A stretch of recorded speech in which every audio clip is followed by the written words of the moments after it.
Police raid Roloff farms. Traps Caryn's moving trucks in hostile standoff. Little people big world. Police lights flash in the dark. Gravel crunches. A moving truck idles at the edge of a long gravel drive. Voices rise. An officer shouts a command. And right in the middle of it all is the most famous pumpkin farm in America. Roloff Farms. That is the story the internet has been selling you.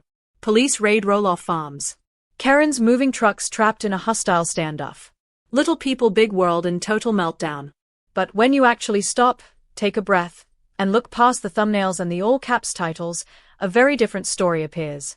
One that is quieter, more complicated, and in a strange way, much more human. In this documentary, we are going to pull apart that viral headline. We will look at where it came from, what is actually true, what is exaggerated, and what is simply fiction. Along the way, we will dig into the real-life fractures inside the Roloff family, the strange pressure cooker of reality television, and the way online drama can turn a family farm into a digital battleground. And before we go any further, one thing needs to be crystal clear. As of everything available up to late 2024, there is no verified evidence of any police raid on Roloff Farms trapping Caryn Chandler's moving trucks in a hostile standoff. No official police report. No local news coverage. No court records. Nothing. So why did so many people believe it anyway? To answer that, we need to start with what Roloff Farms actually is, and what it has come to represent. Chapter 1. From family farm to television symbol. Roloff Farms sits in the rolling hills outside Hillsboro in Oregon. More than 100 acres of fields, trees, a farmhouse that fans know almost as well as their own, and the iconic pumpkin patch that has become a full pilgrimage site for viewers all over the country. When Little People Big World first premiered on TLC in 2006, the premise was simple. A behind-the-scenes look at the lives of Matt and Amy Roloff, a couple with dwarfism, raising their 4 kids on a working farm. It was meant to be intimate, everyday, a little messy but real. Over the years we watched birthdays, broken bones, financial stress, school struggles, big dreams, and small arguments. The show offered something television had rarely done at the time. It put dwarfism at the center of the story, not as a punchline or a side character, but as a complex, full life. Roloff Farms became more than land. It turned into a character on its own. The backdrop for every important moment. Graduation photos, pumpkin season chaos, Matt building elaborate pirate ships and castles for kids he loved and for an audience he was slowly coming to understand. But reality television has a way of compressing years into moments. Under that pressure, the Roloffs changed, and so did the farm. Matt and Amy divorced. Amy moved off the farm and later remarried. The older kids grew up and started their own families. Zach and Jeremy, the twins fans had watched since childhood, began imagining their own dreams for the property. And into this already delicate ecosystem walked someone who would become one of the most polarizing figures in the entire fandom. Caryn Chandler. For years, Caryn worked behind the scenes at Roloff Farms. She helped run pumpkin season, shepherded visitors, and appeared more and more on camera as Matt began leaning on her both professionally and personally. After Matt and Amy separated around 2015, Caryn and Matt went public as a couple. For some viewers, she was a bright spot. Organized, supportive, fun. For others, she became the perfect villain. The woman they blamed for the breakdown of a marriage that had been breaking down in slow motion for years. By the time rumors of a police raid started bubbling online, the ground was already cracked. Long before anyone mentioned moving trucks, the farm had become a battlefield of expectation and resentment. Chapter 2. The fracture over the farm. If you ask fans when Little People Big World truly changed, many will point to one storyline. The sale of the farm.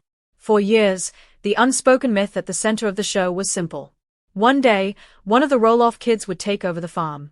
The family legacy would continue. The pumpkin patch would stay in the family. On screen, both Zach and Jeremy talked about wanting that life at different times. Fans imagined their kids running the same hills, working the same soil. It felt right. Then came the twist. Matt announced that a large piece of the property was going up for sale. 16 acres, including the main house that viewers associated with Amy, listed for millions of dollars on the open market. In interviews and on the show, Zach described failed negotiations with his father. He said the numbers did not work for his young family. Things got tense. Conversations broke down. Suddenly, the myth shattered. Instead of a smooth handoff to the next generation, viewers were watching a public family business dispute edited into 40-minute episodes. Zach distanced himself from the farm. Jeremy and his wife had already stepped away from the show. Amy expressed heartbreak. Matt defended his decision as financial and practical. And many fans, looking for somewhere to aim their frustration, settled on one person. Caryn. She was there next to Matt as he announced the sale. She was on the property during key decisions. She had, fairly or not, become the symbol of a new direction. The woman seen by some as backing a business plan instead of a family plan.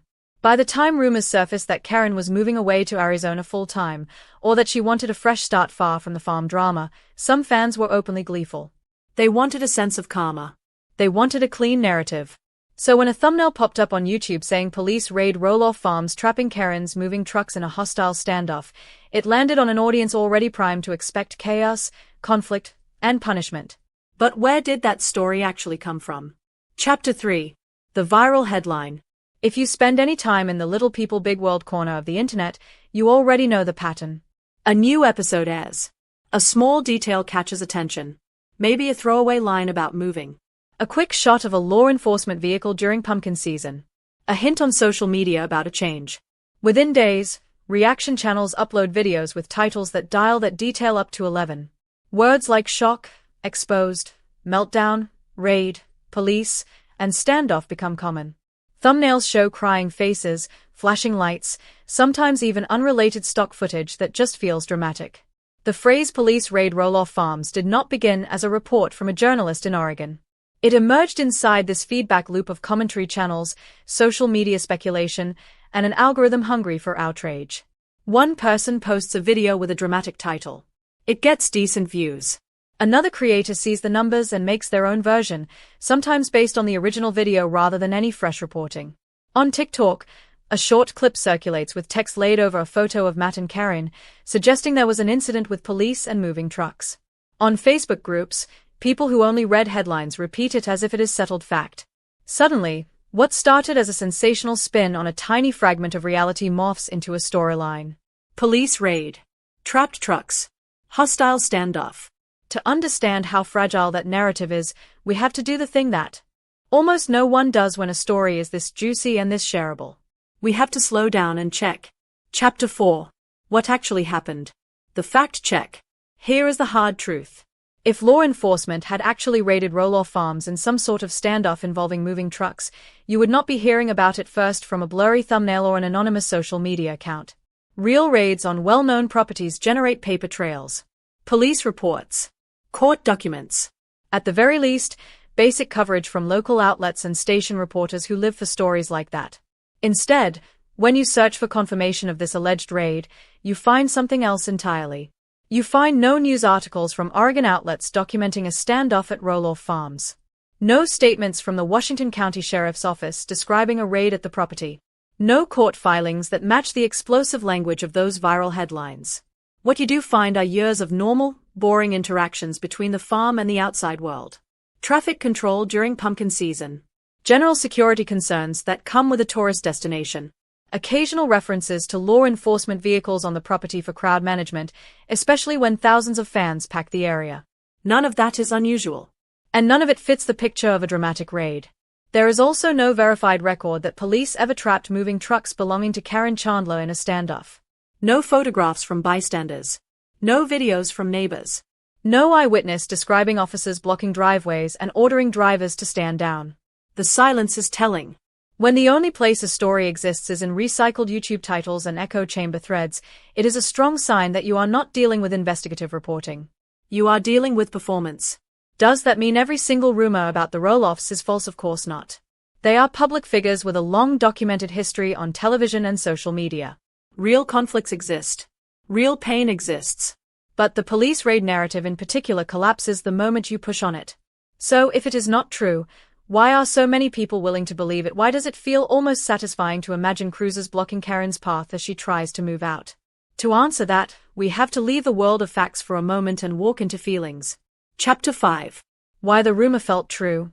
On paper, the idea that police would raid a family pumpkin farm sounds ridiculous. But inside the emotional universe that many fans inhabit, it makes a certain twisted sense. For nearly 2 decades, Little People Big World has not just entertained its audience. It has invited them into the middle of a family system. Viewers have watched marriages strain and collapse, children grow up and turn against parents, new partners arrive and reshape the dynamic. At some point, fans stopped seeing the show as a series and started seeing it as a moral saga. Matt became the ambitious but sometimes rigid patriarch. Amy the emotional center trying to rebuild after betrayal. Zach the loyal but wounded son. Jeremy the one who walked away. Jacob the truth teller who later spoke openly about dark experiences off camera. And then there is Caryn, often cast in fan conversations as the outsider, the interloper, the one people say changed everything. Once a narrative like that sets in, every new development gets interpreted through that lens. Caryn is rumored to be moving away even if it is just splitting time between states. For some viewers that feels like abandonment or confirmation of selfishness. A police car is ever spotted near the property, even for routine reasons suddenly the image fuses in people's minds. Police plus moving trucks plus long simmering resentment equals instant drama. There is also a deeper, less comfortable truth. A lot of fans were angry about the farm sale. They felt that Matt had chosen profit and a new life with Caryn over the dream that the farm would stay fully in the family. Whether that is fair or not is a separate question. What matters is that the disappointment is real. So when they see a headline suggesting that the universe herself has stepped in to humble the people they blame, whether through bankruptcy rumors or police raids or hostile standoffs, there is a tiny rush of satisfaction. A feeling that justice is being done. This is where clickbait thrives. Not in facts, but in emotional echo chambers.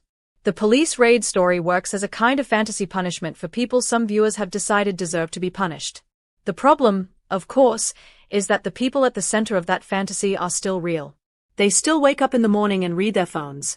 They still have children who see their names next to words like police standoff. Chapter 6. The real story is already dramatic enough. The irony in all of this is that you actually do not need to invent a police raid to tell a gripping, painful story about Roloff farms. Look at what is verifiably true.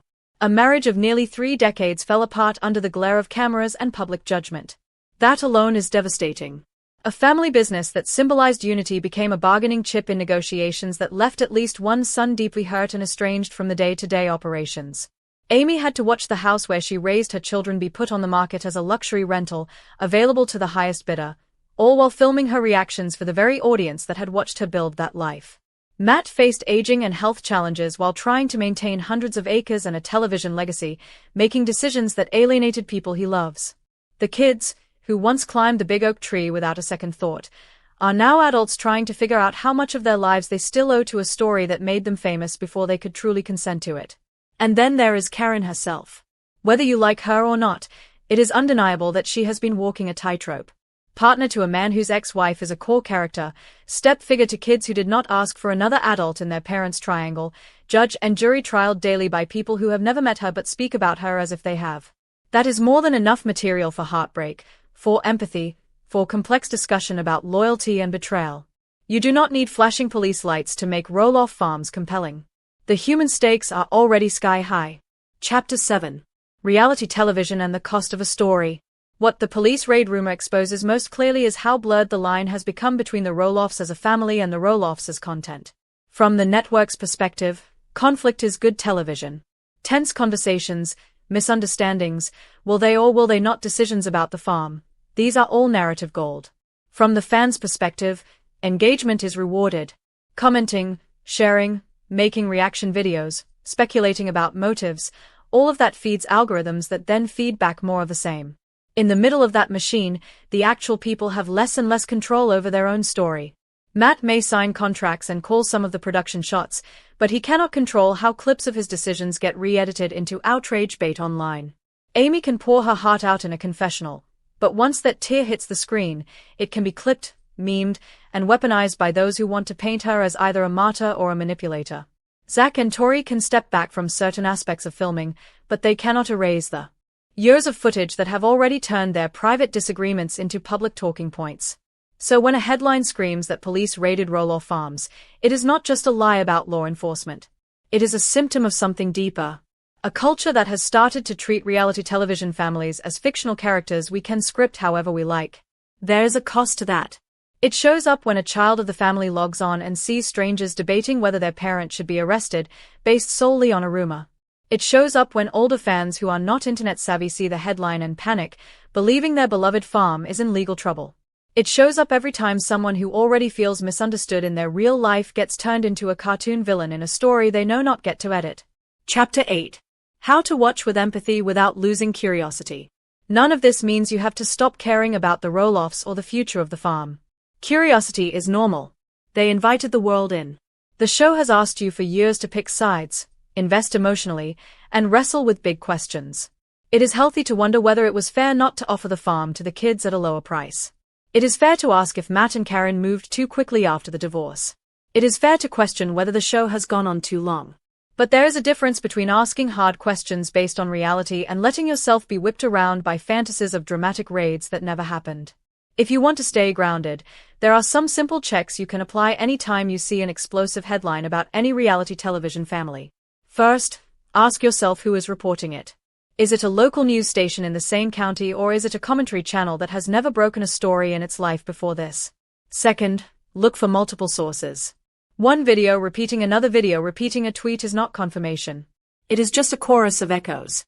Third, pay attention to language. Words like raid, exposed, meltdown, standoff, and destroyed are almost always there to hook you, not to inform you. Finally, remember that you can care about a story without needing it to be worse than it really is. The truth is that the Roloffs are navigating something incredibly difficult. How do you end or transform a show that documented your entire adult life? How do you pass on a farm that is also a set, a tourist destination, and a brand? Those questions alone are worth our attention. Chapter 9. So where are we now? As of the most recent updates before this recording, Roloff Farms is still standing. Pumpkin season continues, though with new logistics and evolving family involvement. A significant portion of the property remains available for short-term stays, giving fans a chance to sleep inside the legend they watched grow up on screen. Matt and Caryn are engaged, planning a future that does seem to include more time in Arizona, more time away from the Oregon rain and the constant scrutiny of the farm. Amy has carved out her own space, literally and emotionally, with a new home, a new marriage, and a careful but ongoing relationship with the farm that once defined her entire identity. The kids are spread out, each building their own nests, setting their own boundaries with the cameras, deciding how much they want to be a roll-off in public versus just a person in private. In other words, life is moving on, not with sirens blaring and tactical vests, but with a quieter, often more painful work of grown adults trying to untangle almost 20 years of televised history from the rest of their lives. Chapter 10. The story behind the story. So when you see that next thumbnail screaming about a police raid on Roloff Farms, I want you to remember this. The real story has always been more complicated than that. It is the story of two people with dwarfism who dared to build a farm and a life on camera in a world that often overlooked them. It is the story of kids growing up under a microscope, learning in public what most of us are allowed to learn in private. It is the story of love that did not last, of new love that arrived under a cloud, of dreams that could not all fit on one piece of land. And yes, it is the story of a fandom, of us, of the way viewers have sometimes asked reality television families to bleed a little bit more each season, so we have something to talk about. In that context, the police raid rumor is almost boring. It is a lazy shortcut. A loud, empty noise laid on top of a much richer, more difficult melody. The truth does not come with flashing lights. It looks more like Amy boxing up her last plate from the farmhouse kitchen. It looks like Matt walking the property alone at dusk, wondering if he made the right call. It looks like kids deciding, in quiet conversations we will never see on television, whether they want their own children to grow up under the same spotlight. That is where the real drama lives. Not in a fictional standoff, but in the very real standoff between past and future, between legacy and independence, between fame and peace. So no, police did not raid Roloff Farms and trap Caryn's moving trucks in a hostile standoff. That headline is a fantasy. But if you listen closely, beneath the noise of rumors and reaction videos, you can still hear something that matters. A family trying to figure out who they are when the cameras finally stop rolling. A piece of land trying to become just a farm again, and not a stage. And maybe, as viewers, that is our cue as well. To step back a little. To trade outrage for understanding. To remember that the people whose lives we binge are not characters in our show. They are the main characters in their own. If we can hold that thought the next time we see an unbelievable headline, not just about the Roloffs but about any reality television family, then maybe some good can still come out of all this. Not a raid. Not a standoff. Just a quieter kind of resolution. One that leaves everyone, on both sides of the screen, A little more human.